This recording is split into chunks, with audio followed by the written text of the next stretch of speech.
Hello जी, welcome है आपका अपने चैनल गुरु व्लॉगर 785 में। आज मैं आपके लिए एक नई कहानी सुनाता हूँ। बहुत पुरानी बात है। एक छोटा सा गांव था जहां ज्यादा गर्मी पड़ती थी। दिन भर लोग खेतों में काम करते और रात को जब हवा थोड़ी ठंडी हो जाती तो सब अपने घर की छत पर सोने चले जाते। उस गांव में एक छोटा सा परिवार रहता था। माँ, बाप और उनका बेटा राहुल। उनकी एक आदत थी। हर शाम वो लोग छत पर पानी डालते ताकि मिट्टी ठंडी हो जाए और रात को आराम से नींद आए। एक रात कुछ अजीब हुआ। राहुल ने आसमान की तरफ देखा और बोला, पापा, आज तारे कुछ ज्यादा ही चमक रहे हैं। पापा मुस्कुराकर बोले, बेटा, जब दिल साफ हो तो आसमान भी ज्यादा खूबसूरत लगता है। सब सो गए, लेकिन आधी रात को राहुल की आंख खुल गई। उसने देखा कि सामने वाले पुराने बंद घर की छत पर कोई सफेद सा साया खड़ा है।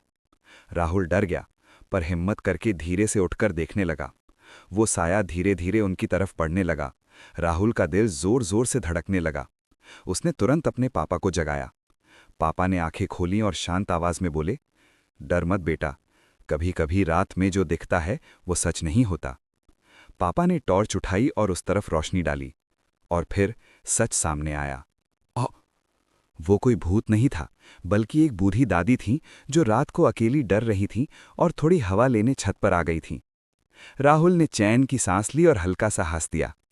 पापा ने उसे समझाया, बेटा, डर अक्सर हमारे दिमाग का खेल होता है। सच्चाई उतनी डरावनी नहीं होती जितनी हम सोच लेते हैं। उस रात के बाद राहुल कभी बिना वजह नहीं डरा और हर रात छत पर सोकर तारे गिनने लगा। डर को समझने की कोशिश करो, अक्सर सच उससे कहीं ज्यादा सिंपल होता है। उस रात के बाद राहुल का डर काफी कम हो गया था, लेकिन कहानी यहीं खत्म नहीं हुई थी। कुछ दिन बाद गांव में एक नई बात फैलने लगी। लोग कहने लगे कि रात के समय छतों पर किसी के चलने की आवाज आती है, जैसे कोई धीरे धीरे कदम रख रहा हो। एक रात राहुल ने भी वो आवाज सुनी, ठक ठक ठक। इस बार राहुल डरा नहीं, बल्कि उसने सच जानने का फैसला किया। वो धीरे से उठा और छत के कोने तक गया। हवा तेज चल रही थी और आसमान में बादल छाए हुए थे। अचानक उसने देखा कि सामने वाले घर की छत पर कुछ हिल रहा है। राहुल ने हिम्मत करके जोर से आवाज लगाई, कौन है वहां? कुछ पल के लिए सब चुप हो गया। फिर अचानक एक परछाई तेजी से इधर उधर भागने लगी। राहुल का दिल फिर से जोर से धड़कने लगा, पर इस बार वो पीछे नहीं हटा। तभी उसके पापा भी जाग गए और तुरंत छत पर आए। दोनों ने मिलकर टॉर्च जलाई और उस तरफ रोशनी डाली, और जो सच सामने आया वो और भी हैरान करने वाला था। वहां एक छोटा चोर था। वो गांव के घरों के छतों पर चढ़कर चोरी करने की कोशिश कर रहा था। राहुल के पापा ने तुरंत आवाज लगाई और गांव वालों को बुला लिया। सब लोग एक साथ आ गए और उस चोर को पकड़ लिया। चोर रोकर बोला, मुझे माफ कर दो, मैं मजबूर हूं, मेरे पास खाने को कुछ नहीं था। गांव वालों का दिल पिघल गया।